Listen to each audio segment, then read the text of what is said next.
Welcome to Next on the Tee with Chris Mascaro, the show where you get the inside access to the best minds in the game. Each week, Chris has the privilege of chatting with top instructors, legendary players, course architects, and industry insiders. If you're looking to improve your game, gain a new perspective, or just hear some incredible golf stories, you are indeed in the right place.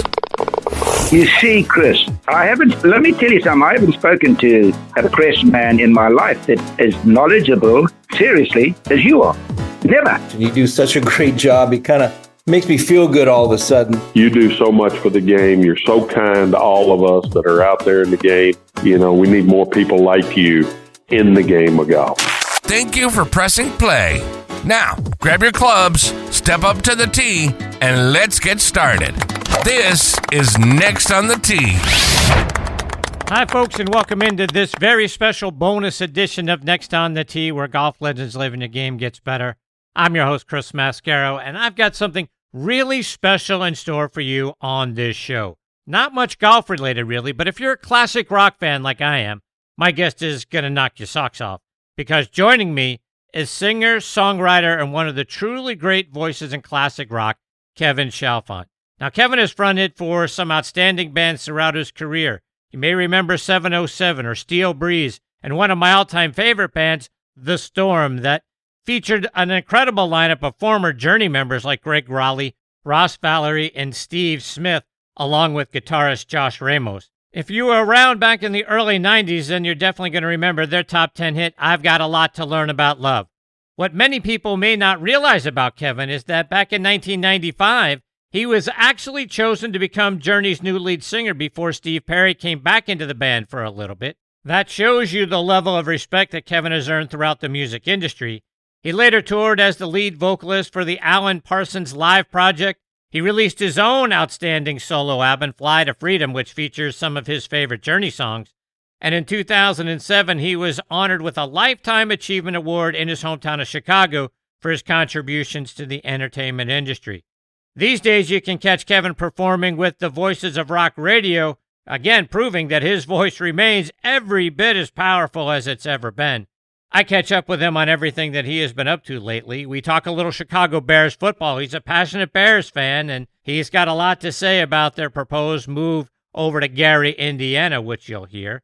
We also discuss why classic rock radio seems so reluctant to embrace new music from many of those bands. How music has changed over the years and how hard it is now for those bands to protect their music from being pirated.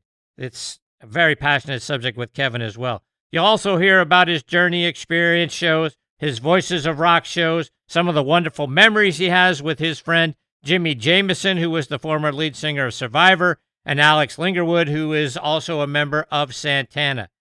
Folks, it's a great time. If you enjoy classic rock, you're going to really enjoy the stories that Kevin shares with all of us. So, you know what? As always, sit back, relax, let Kevin and I take your mind off everything else going on in your life for the next 45 to 50 minutes or so. Before we get rocking, though, I need a quick favor from you. In order to get this show offered up by the algorithms to more great listeners like you, please like the show, subscribe to Next on the Tee wherever you're getting the content today, and leave me some feedback. It's no longer good enough for listeners to like and subscribe. Now what the algorithm wants is interaction and comments back and forth. And I'm glad to interact with everybody.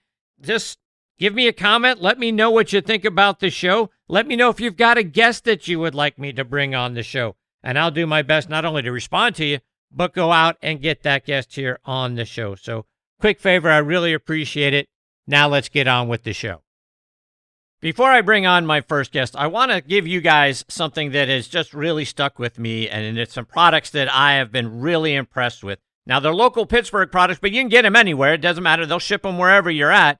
But two things that I am a huge fan of are hot sauce, and I love spices because I do the majority of the cooking in the house, and there are two companies that just knocked my socks off when I reached out. And look, they're not paying for this ad. This isn't a paid endorsement or anything. I just am so impressed that I want you to know about them and give you an opportunity to try them. And that is Artie's Hot Sauce. Huge fan of hot sauce. That's a big thing for me. Plus Steel City Salt. They have so many wonderful spice blends that I wanted to make you guys aware of them if you're an enthusiast of either hot sauce or great spices that are going to light up everything that you put them on, I wanted to make you aware of them. I love trying different sauces and finding ones that have the perfect blend between heat and flavor. And a lot of sauces can bring the heat, but they've got no flavor behind it. Now, that is why I've become a huge fan of Artie's hot sauce. Artie's has found that sweet spot. His sauces bring plenty of flavor first, and then the right amount of kick behind it. Whether you're putting it on wings, taco, burgers, eggs, pizza, or just about anything else, Artie's hot sauce makes everything that you have taste better. If you're a fellow hot sauce lover, you've got to go give them a try. You can find them out online at artieshotsauce.com. I also want to give a shout out to the Steel City Salt Company. Their handcrafted spice blends and seasonings are out of this world fantastic. I've become a big fan of several of them, including the Steel City Steak Seasoning, Black and Gold Blend, and their Pittsburgh Pepper Blend. I added them when I do things like grill out steak, grill out chicken. I sprinkle them on vegetables to give those an extra kick. I'm also a big pickle fan, so their dill pickle salt is going to knock your socks off. Not to mention their Pittsburgh's Little Italy, which I started to include in my Sunday red sauce recipe and sprinkle on top of pasta to give it an added burst of flavor. Their Black and Gold Blend, Yinzer Dust, and Love Pittsburgh Everything Salt is great on things like fries, eggs, the baked salmon that I make. John and the crew over there are going to grab you by the taste buds, and they're not going to let go. You're going to enjoy the attention that goes into each and every one of their blends. You're going to love it. I promise you. Go out there and check it out online for yourself. SteelCitySalt.com. You know I also have a huge dose of vitamin G for everybody over at the Pittsburgh Tribune Review and TribLive.com. TribLive.com is the leading news website in Western Pennsylvania with news around the clock, Pittsburgh pro sports coverage, a high school sports network, and a podcast network, which is where you can find Next on the Tee. Bookmark TribLive.com or download the TribLive app for free and stay up to date with the latest news from Western Pennsylvania and beyond. I also want to talk about our friends over at the Pittsburgh Brewing Company and Iron City Beer, a brand that I have loved my whole life and started drinking when I was 21 years old, of course. Whether you're a hacker or a scratcher, the secret to a successful day on the links is knowing when it's time to grab an iron, even if that means keeping it in the bag till the 19th hole. If it's been a while since you've reached for Pittsburgh staple beer, it's time to revisit Iron City. Thanks to their incredible new facility in Creighton, the best-tasting Iron City beer ever made is now available at a course near you. Iron City pairs well with any lie and sky and serves as a friendly reminder that there's always next round. Check out all of their wonderful beers and their gift shop by going online to pittsburghbrewing.com. Now back in Next on the Tee with me is singer-songwriter Kevin Chalfant. Kevin has been a wonderful friend over the years. He's one of my all-time favorite classic rock lead singers. Kevin has fronted for groups like 707, Steel Breeze, and one of my all-time favorite bands, The Storm, back in the 90s, alongside former Journey members Greg Raleigh, Ross Valerie, Steve Smith, plus guitarist Josh Ramos. Their song, I've Got a Lot to Learn About Love, was a top 10 hit back in 1991. In 95, Kevin was actually set to step in as the new lead singer for Journey before Steve Perry rejoined the band. In 2003, Kevin toured as the lead vocalist for the Alan Parsons Live project. In 2007, he released a CD titled Fly to Freedom, a 13-track solo CD covering his favorite Journey songs. That year, he was honored with a Lifetime Achievement Award in the entertainment industry in his hometown of Chicago. Kevin tours now with the Voices of Rock Radio, and I couldn't be more excited that I get to spend some more time with him today here on Next on the Tee. Hey, Kevin, how are you, my friend? Man, dude, I'm doing really good, and I hope you recorded that because I want that. I'm going to use that as my new bio. I'll be sure to send it to you, my friend. Yeah, send me the transcript. Thank you. Absolutely. No, I'm doing very well, and it's so good to hear your voice again. We go long dry spells where we don't talk to one another, and then all of a sudden I start seeing messages going back and forth between us, and I was like, maybe it's time we talk again. That's Indeed. great. Indeed. Yeah, man. So, Kevin, like you say, it's been a minute since we've had an opportunity to chat. Catch us up. What's been going on with you? you said pretty much said it all. Just I would repeat what you just said, and that is that uh, I've made my focus live performance, more so than recording. And there's a lot of reasons for that. I mean, there are some classic rock labels out there, but mainly everything is the new stuff and AI records and that kind of thing. People are starting to just make AI records where they just come up with a little melody and maybe some lyrics, and then AI writes the music for them. And they're all sounding exactly the same. So that's why I kind of, I don't know. I'm still enjoying singing live on stage and with a really good band. So that's basically what I told people, that when are you going to come out with a new record? Like, well, when a real label appears again, you know what I mean? I mean, Yeah. there's a few out there, mainly in Europe, but it's for me. I did that. I signed to Frontiers Records, uh, back in the early 2000s, and I believe I was the first American singer to sign to Frontiers, and now everybody and their brother. That's actually a great name for a band. Everybody and their brother. I think I may have to start a band and name it Everybody and Their Brother. um anyway, a lot of the budgets go lower, and they obviously want to make the records as cheap as possible so the profits are greater. But it would be really good if you know if we had it would be so awesome if some of the bands, like, I know 38 Special just made their 50th anniversary record, and I've heard some stuff off of it, and it sounds really good. I don't know if it's getting any airplay. I don't know how it could. I mean, most of the most of the stations have gone to like syndicated stuff, and they're just playing. If it's classic rock, then it's classic.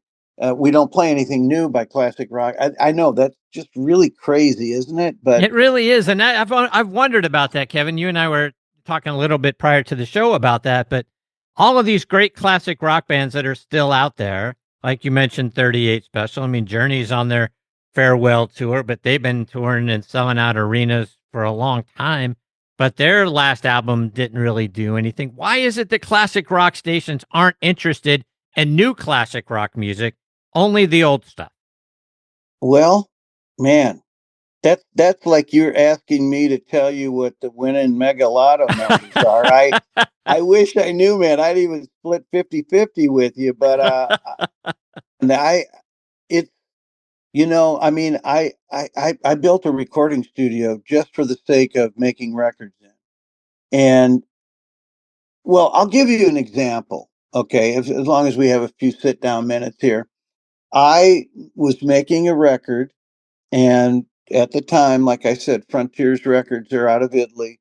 They were asking me to send them mixes, and I wasn't even done with the record. And they're like, "Well, we just want to see we promised we won't, play it for anybody or whatever." And then several weeks later, and I know why, but it ended up on a free torrent site, and I wasn't even done with the record. I hadn't even finished the vocals on it. I was still, going through lyrics and changing things and adding little guitar riffs or keyboard pads or whatever I was going to do to it. And so these rough mixes made it onto a free torrent site.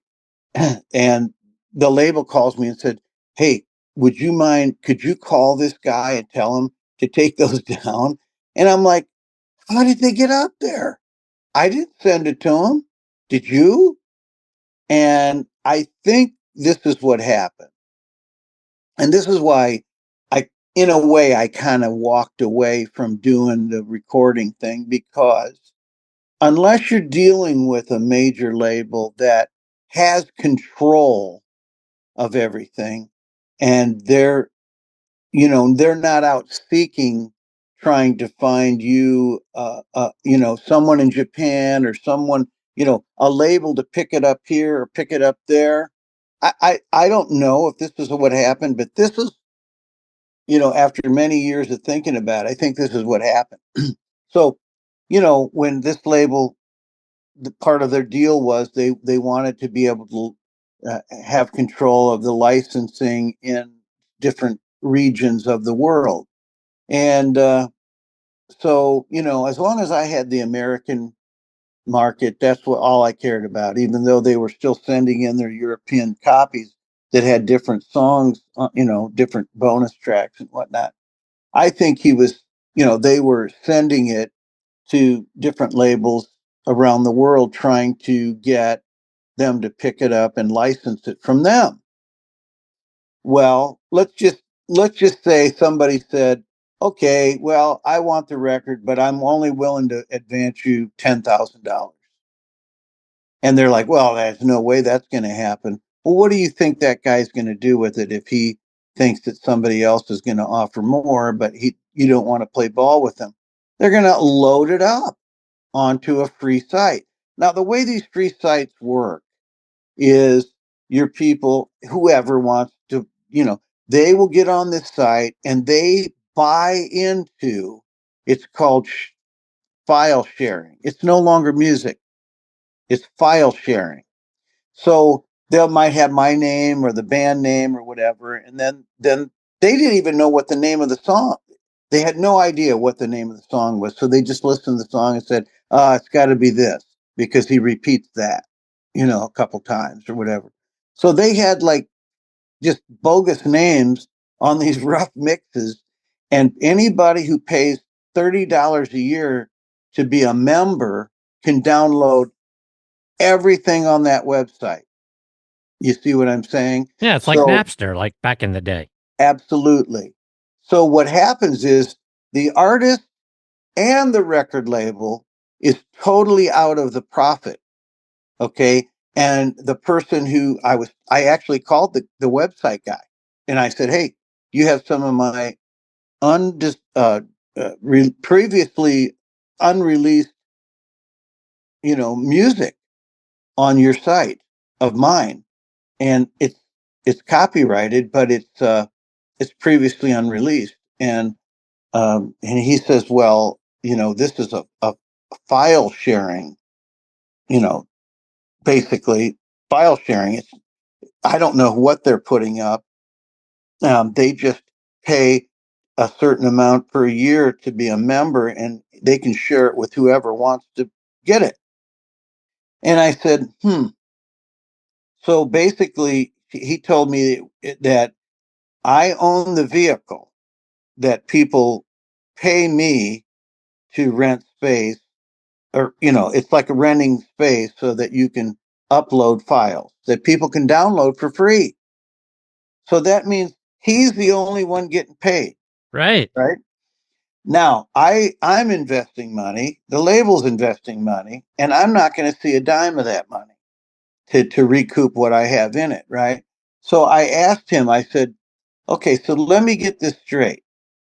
You own the vehicle and they're paying you to share whatever files they want, right? Right. So you want to hear how I'm going to beat you in court? And he says, yeah. And I said, okay. Well, I said, Your Honor, this gentleman with his own words said that he owns the vehicle. So even though he never robbed the bank, he drove the getaway car. Yeah. Right? Yeah. And so I think anybody who's involved in a robbery driving a getaway car, that person goes to jail, correct? And he said, all right, so give me your name and whatever the name of the songs are, and I'll block them. I said, see, I can't even do that because whoever uploaded them, I have no idea what the name of them songs are. They don't even know they've just made up bogus names.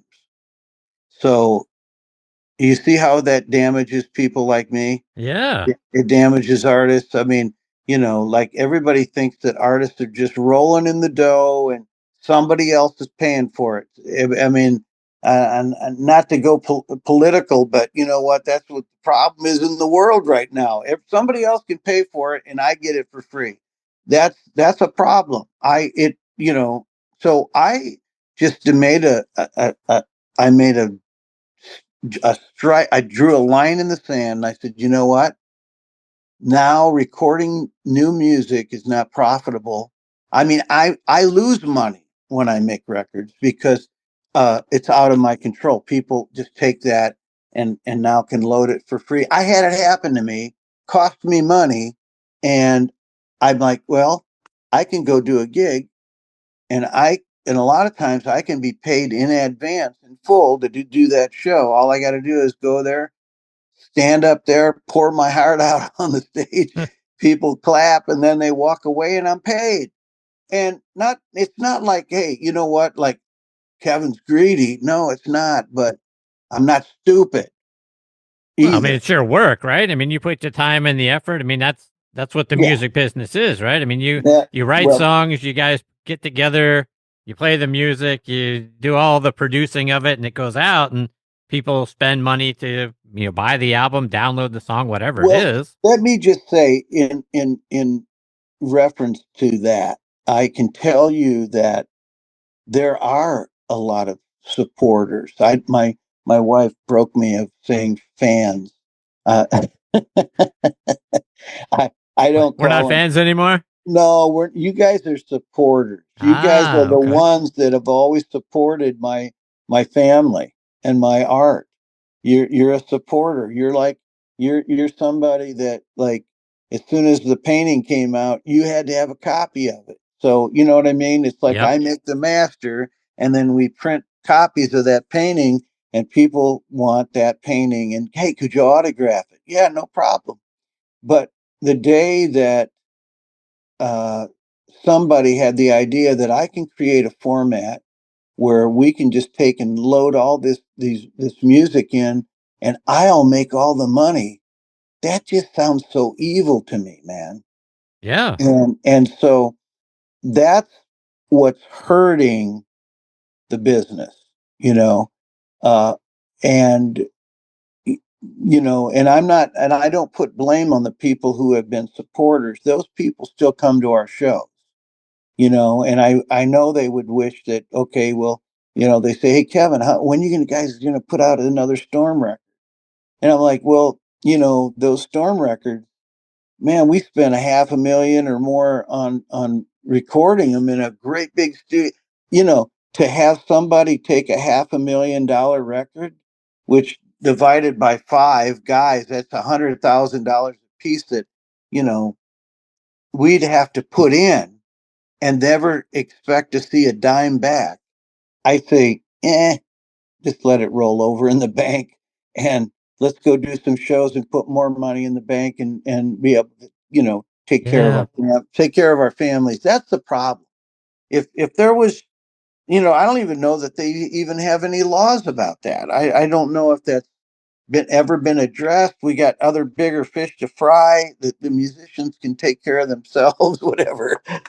you know, I'm not sure, but you know, uh, But that robs us of anything new from you guys, right? I well, mean, I it get kind the of why you're does. not doing it, but It kind of does, but let me tell you, I was just telling my wife we took a trip to Florida to go see our daughter and granddaughter and son-in-law and the pup, golden retriever Buddy, and we were talking about a lot of different topics. And one thing that came up, David Bowie came up on the radio, and when I was really younger, I wasn't a David Bowie fan I mean, the songs would come on and I'd listen to them and that, but up against people like Lou Gramm and Steve Perry and Steve Walsh and all them, I leaned that way more than I did towards um, he was kind of a more of a,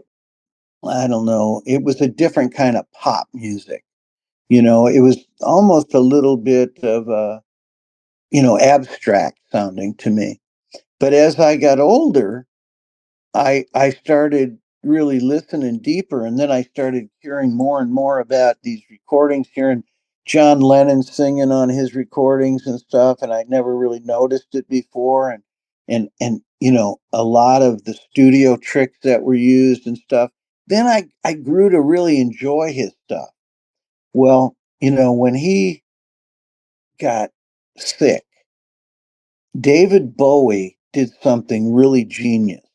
He he was grateful to the people that helped him be successful. He was grateful to his fans, his supporters, and at the same time wanting to take care of his wife. He put David Bowie. Basically took it like to the stock market, and he said, "I'm only going to release so many shares, and whoever buys the shares will share in whatever profit comes from David Bowie Inc., whether it's t-shirts or the record, when the records play on the radio, there's a stream of income or whatever." So people didn't really invest thinking, okay, if I pay $100,000 for a share of this, I'm never going to recoup my money, but I don't care because I love David Bowie and we're going to lose him. And now they'll have something of David's that they're partners in, shared ownership. Right. And I thought to myself at that time, I mean, do you really have to die to do that? Or can you do that and take the element of, in other words, if I had to go and fight every time I put a record out to try to keep people from taking the music for free. Hey, if I want to give it away, that's one thing. Being a giver, if I want to give of my time and play for a charity for free, that's my business, right? But if I'm taking some of my family resources to put into recording music because I love to do it, but how do I get the money back to give back to my family if other people are just assuming that it's okay to take it? I'm spending a lot of time on this, and I'm probably sounding like a greedy Not at all. prima donna, but I don't mean it to be that way. It's just economics. It's like if all of us musicians who spend our whole lives, spending money on equipment and expensive microphones and really great guitars and, recording equipment and all. I mean, that stuff ain't cheap. That costs a lot of money. And I got some of that stuff. And, and when you make records on it, it sounds fantastic. But to not have a return, I don't care about the equipment as much as I care about a return on the product that I make on it. I want to just recoup the time and effort. And, and at some point in time, I think probably with AI, believe it or not, with AI, once those songs are set and registered somehow through AI, if somebody tries to steal it, it doesn't have a payment attached to it, it's gonna trail back to them people where, because there's no laws on it maybe right now or no way of doing it. Maybe in time it will be a better atmosphere for musicians who invest a lot of time and money into recordings and I mean, hey, if I was signed to Curve Records or like Boardwalk like I used to be, that would be, I mean, that the problem with that is that labels chase after what's next. They never uh I maybe cherish what used to be. Like I think Journey's always had their label, CBS basically, or Columbia. They they've always made their records through that, but I don't even think they make their records now through Columbia. They're making them on their own. Right. So they don't have maybe that marketing team that Columbia had in place and the point of purchase and all that stuff. That stuff's very important if you want to be successful. that's why you have very few artists that rise to that level anymore. And, you know, when you see guys like Gene Simmons saying, I'm selling the whole Kiss catalog because, you know, there won't be another Elvis Presley. You know, there won't be another Kiss because they've dismantled the music business, you know. But my music business right now is I'm performing. I mean, how long am I going to be able to do that? You know, I mean, hey, that's up to God. I mean, you know, whether I can stand up there and still do it. But hey, you know, we were talking about some of my friends that we've lost. You know, you and I have talked about that kind of stuff. And, you know, I mean, Jimi Jamison, you know, passed away at 63, I think, 62 or 63 years old. Right. And, you know, I've blown past that now. And now we just lost another great singer, Alex Ligertwood, you know, from Santana. I mean, I did a show in Las Vegas about a month and a half ago, and he had been up in Minnesota. His last show was in Minnesota with some friends that I've done shows with up in Minnesota. And he came back home to Santa Monica, and he didn't feel well. You know, he already had, I think, some kind of a bronchial condition going on, and medication for it, but he just couldn't get over the top of, maybe he had bronchitis or something. I don't know. But anyway, he checked himself in the hospital, and then he got out and he was at home, and he had to call and cancel coming to Las Vegas, which was really a kind of a bummer. But I know that he did it right up until the end, man. He was out there singing. I think he was 79. He was almost 80 years old, and he was still getting up there and singing, man, at the top of his lungs, singing like a bird, getting standing ovation. So, hey, you know what? We'll ride this train till we run out of track, brother. I hope so. And we'll be right back. In golf, fast isn't a nice to have, fast is a necessity, and speed off the tee is where it all starts. That was precisely the thinking behind the all-new QI4D family of drivers from TaylorMade, our fastest, most fittable drivers. Built to meet the demands of the world's best players like Scottie Scheffler, Rory McIlroy, Nelly Korda, and the rest of Team TaylorMade. The QI4D lineup was engineered to unlock the 4 dimensions of speed, starting with a multi-material driver head with enhanced aerodynamic shaping, combined with a faster face and our revolutionary React shaft system. The TaylorMade QI4D drivers are ready to extract every bit of speed from every golfer's unique swing profile. Our industry-leading adjustability and fitting unlocks it all. Watch the full story of QI4D, our quest to build the fastest, most fittable drivers, and unlock your newfound speed at TaylorMadeGolf.com/findingfast. You guys know what a fan I am of On Point Golf. Folks, get the #1 ball marker in the game of golf. On Point is the only 3-dimensional ball marker with alignment technology and a removable coin. It is approved for use according to the rules of golf as defined by the USGA and the R&A. As we all know, putting is all about line and pace. Mark your ball with On Point, engage with your 3-dimensional ball marker, and have more confidence in your line, execute the putt, and lower your scores. Folks, with the likes of Jim Furyk, PGA professionals and amateurs alike out there using them now, it's the #1 ball marker in golf that actually helps you lower your scores. Go online to onpointgolf.us, read about the science behind it, then put one in your bag and make more putts. I feel like it's the 15th club in my bag. It's helped my game. Why wouldn't you let On Point help yours as well? Again, onpointgolf.us. Check them out and get one in your bag today. PGA Tour Superstore pros aren't born. They're made.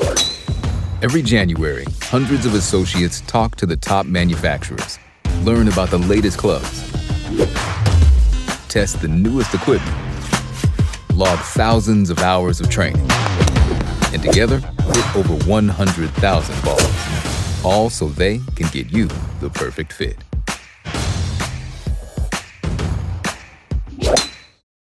Now let's get back to the show. Kevin, one more before I let you go, and I know it's something you're passionate about and switching gears, going from music over to the sports side, but I got to get your thoughts. What's going on with the Bears? Well, I wish I knew, but I can't not go into the politics world a little bit to be honest. Well, Chicago's I love the city, and it's kind of hard to, if you look at some of the cities around the country, there's been a lot of decline, a lot of people murders and all kinds of stuff, and our governor. I mean, I just saw that Brian Urlacher just put out a statement here about a month ago where he said, "Man, if the Bears leave, it's because of J.B. Pritzker, and that's our governor here in Illinois. It's his fault." And I'm just going to repeat what he said. He spent too much money pampering a bunch of people who don't even belong to the United States and paying for high-rise hotels to put them up in and feeding them and give them cell phones and all that stuff. So all the money that could have been used to maybe put a dome on Soldier Field or help get them a new stadium in Illinois just kept getting pushed to the back burner. And finally, somebody with some brains over in Indiana said, "Look, these guys, they're just, let's go after them. Let's go after them because they already had the Colts, right? So why not go get a second team?" And they were so smart, man. That literally is right over where Chicago ends. They're building the stadium on the Indiana side and putting billions. They're throwing billions of dollars at it. And I just saw one of these aldermen from Chicago who his town is literally, people from his town won't even have to take their cars. They can get on a bus and have them dropped off blocks away from the stadium. And it's so smart because Indiana, you don't pay state income tax. And all this stuff that Indiana has a trainload of money in the bank and Illinois has a trainload of debt. So priorities, man, that's what happened. Priorities. I'm just, in all of that saying is that I'm just glad that the Bears didn't move to like Utah. You know what I'm saying? They're still on the Illinois border. And if that's what it takes to compete with all these big other teams that, I mean, they make a lot of money from their having luxury boxes. And a lot of people have always said, like Green Bay, that Green Bay will never have a dome because if those guys up in Wisconsin, the cheeseheads, don't freeze their buns off, I don't know, they probably heat their beer up and everything up there. I don't know. Give me two mugs of hot beer and a hot dog for each of us, and we'll see how they go. I mean, but in Illinois, it's been kind of the same thing. I mean, those are the first two teams, Chicago and Green Bay, and what a heritage. And it's like they thought that they would never move, and their priorities have been in the wrong place. That's all I mean, I live here, I see it every day, and but we still live here. And people ask me, "Why do you still live here?" I was like, "Well, we love the state and hate the politics." You know what I mean? Yeah. I'll tell you right now, my wife and I, we have a huge garden because there's no better soil on the face of the earth than Illinois. That black soil, man, you can grow anything in that soil. We stick with fruits and vegetables. A lot of people make a lot of money with this soil, but we just love sharing it with our family and our neighbors and some of the food pantries in the area. When we have a bumper crop, man, my wife is a canner. She can can. Oh, It's delish. We freeze it and can it, and we know what we're eating. You know what I mean? Yep. So that's a long stretch from rock and roll and sports, but I mean that's the truth, man. We live here because we love the state. We don't love the politics. Kevin, how can our listeners stay up to date with you? Go see you. You guys out touring with the Voices of Rock Radio? How can they stay in touch and find out where you're going to be next? I'll tell you what, Voices of Rock Radio, if you just go to the website, put voicesofrockradio.com. The website probably hasn't been updated in a while, but you know that's where especially if you're a buyer, you've got a festival or you have somewhere and you see the people on the website. I mean, we have a lot of people on our website that we've done shows with, and unfortunately we've lost some real gems even recently with Alex and Jimi and but John Elefante and John sang with Kansas. He was a former singer of Kansas, and he did really well with them, and then became a Christian artist, and eventually owned the biggest, the baddest recording studio in Nashville. He sold it a few years back. Him and Dino, but you can keep track of where we are, but leave us a note. Drop a note. There's say hi, because I mean I literally get all those messages. So it's pretty cool that we can stay in touch that way. And my website is kevinchalfant.com, CHALFANT. So kevinchalfant.com and Voices of Rock Radio. I also have my other band that I just fired back up again. This is going to be actually the debut, telling everybody. So you get to crack this All one open. right. Wow. Okay. So I have Kevin Chalfant's Journey Experience. And I used to do a lot of shows with that, but I kind of put that on the back burner to do the Voices of Rock Radio. But all the talk about Journey not playing anymore and stuff, and man, we all love Journey music, and I don't know, they may just say, we're going to extend it into 28, we're going to extend it into 29. Who knows? But what I did is I got a hold of Neil's son, Miles Schoen, and I said, "Hey, Miles, would you like to come out and do some shows with me?" And that's through my kevinchalfant.com. I haven't even released it on my website yet, brother. This is the first time I'm mentioning it. But I also brought in the touring bass player with Boston, and since they're not playing, Tracy Ferry is going to be joining the Journey Experience. And I have I mean, I don't. It's not like I'm booking a tour with that band, but I'm going to be doing some shows. I've turned down a lot of shows. I used to do a lot of casinos and stuff and festivals, and I turned a lot of that down to do the Voices of Rock Radio because it's a lot of fun. It's a big show. It's a more expensive show. So for them, for the buyers that maybe can't afford that show, I just thought, hey, this would be a fun thing to do, and every who doesn't like Journey, right? Right. And I have fun singing those songs. They're really my favorite American band. Same. I will tell you one more thing, and I'm probably running over my time, and you're probably going to chop all this off anyway. But I am not. okay, well, the Arcada Theater in St. Charles, Illinois, Fran Cosmo was opening for Lou Gramm last weekend, and Fran, called me up, says, "Hey, man, you want to come to the show? I'll give you 4 tickets, 4 passes." Oh yeah, it'd be great. I'll catch up with Lou and see Fran. Fran does a lot of shows with us with the Voices of Rock Radio. So, and I got up there, and I wasn't even up there yet. Fran called me back. He said, "I just went to the hospital, man.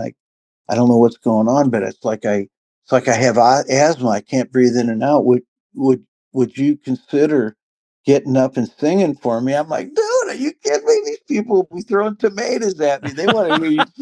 They want to hear you singing."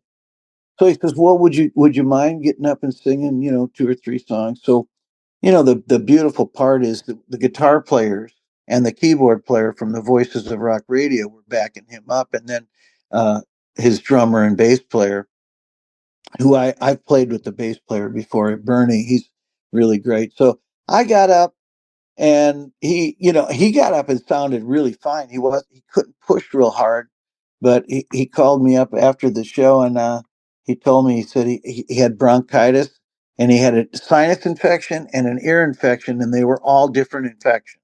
So he was on 3 different uh, antibiotics and steroids. And I said, well, I'm glad I could help you out, brother. I may have to call you in on one of mine someday. You never know, So, but I got to catch up with Lou Graham, and I'm going to tell you, he's been through a lot, He really has. but he sounded, John and I did a few shows with him a few years back, and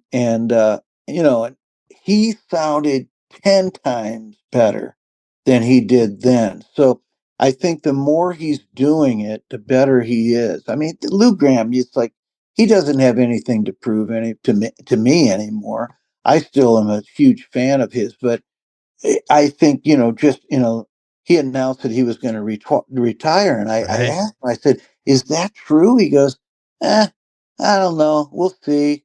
I'm just, he's like what I said. He's like, I'm just out here chasing after my pot of gold. He's just as honest as can be. I'm just having fun.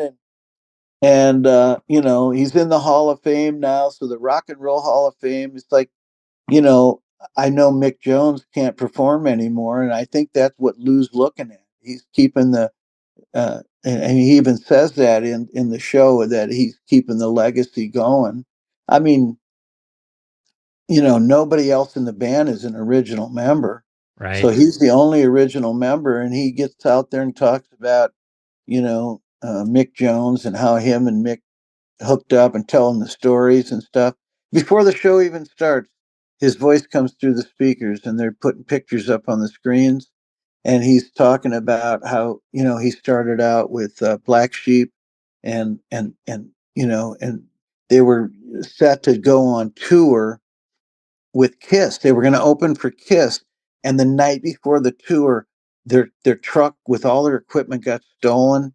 And they were just like, what are we going to do? And so they lost that tour and indirectly lost their record deal. But within like several weeks or something, Mick Jones calls and said, do you want to come over and write? I want to start another band and I want to write some songs. I heard your stuff. It's really good. And I think we could do something good. So he said, sometimes heartbreak turns into, you know, a love affair, Yeah. that's what happened. They did such great music, and we're my wife and I are just huge fans. My kids are fans of Lou Graham. Me So too. yeah, everybody is, man. And and he's still out there doing it, and he's doing it at a high level, maybe not as high as in his prime, but you know what? He looked healthier, looked way healthier, and just to have him there and have I opened for Foreigner on their first tour here in Illinois, and they were all so kind. And Lou is just the same as he was then, just as kind and thoughtful and caring, and will talk to you. My wife met him back then, and then met him again, and he was just so gracious. It was just beautiful. I love Lou, and That's he's a fantastic. Christian too. So he's got God in his life too. That's really really cool too. Yes, So. it is. Kevin, I can't thank you enough for being generous with your time. It's always a huge thrill to get to spend some time with you. I hope I Man, get this privilege with you again soon. well, man, I love you. And I congratulations, because they're just pinning medals and throwing trophies at you from every which way. So it takes a lot to stick it out in any business. And I think you're just doing this out of the passion of your soul. You love to do this stuff. So uh, stay in prime time, buddy. And anytime you want to chat, man, I'm a phone call away. So just let me know. All right, I'll take you up on it. You're one of my all-time heroes, my friend, and I can't thank Oh, you enough well, for God everything bless you've you. meant to me. Well, thank you so much. You're very kind, and still loving music. And I don't know. I guess I'm an Indiana Bears fan now. I don't know what are they gonna call it? That sounds horrible, doesn't it? It really does. Well, they'll probably have to change from a grizzly to a panda. They're gonna, you know what I mean? You can't still go out there with a grizzly bear. It'll probably be a light brown and white panda or something. I don't know. Kevin, take care, my friend. All the best to you and your family. We'll catch up soon. Thank you, brother. God bless. Bye-bye. That is the great Kevin Chalfant. KevinChalfant.com. Go out there and check out his website. Kevin Chalfant's journey experience. I couldn't be more excited that he might fire that thing back up again and potentially have Miles Shawn on lead guitar and Tracy Ferry from Boston on there and on that sort of thing. Check that out, and be sure to go out and check out voicesofrock.com and see if they're playing anywhere near you. I'll try to keep up to date with Kevin and where he's going to be playing in whichever band it is. But look, sometimes in life when you meet your heroes, they don't live up to what you had romanticized in your mind or what you had hoped that they would be like. And that is not the case with Kevin Chalfant. He just has been so great to me over the years. He has been such a wonderful guest, and his stories are great, and his honesty and the things and the passion and the way he talks about things. I just love Kevin so much. He is just one of the great people you get to meet in this life. So please go out there and follow him, and then we'll get him back on the show again before too long. All right, my friends, it is time for me to put a bow on this very special bonus edition of Next on the Tee, with my sincere thanks going out to Kevin Chalfant for being a part of the show and coming back and joining me. God, I love that guy. He's such a wonderful individual. Now, the next few shows coming up for you are also outstanding. I've got legendary golf course designer Reese Jones about to join me. Top 100 instructor Jeff Smith, and you know how much fun Jeff is each and every time he's a part of the show. He'll be coming up. Brendan Walsh, the former director of golf at the Country Club in Brookline, Massachusetts, on deck for you, as well as a great amateur player, now a wonderful coach, did a lot of great things when he was at the University of Florida, had a great career coming up through the amateur ranks, and then played for a little while on tour, was actually second in driving distance back in 1989, and that is David Jackson. David's a lot of fun. I know you're really going to enjoy him. So on top of this great show with Kevin, Reese Jones, Jeff Smith, Brendan Walsh, David Jackson, and a whole lot more coming your way soon.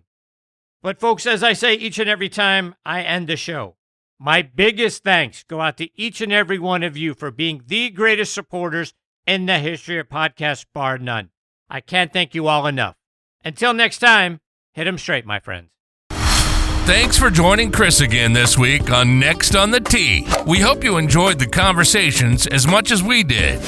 Please share the show with your golf buddies, and be sure to follow it on Trib Live or your favorite podcast app so you never miss an episode. Thanks for pressing play and being part of the journey. We'll see you next week, right here, where the best minds in golf share their stories.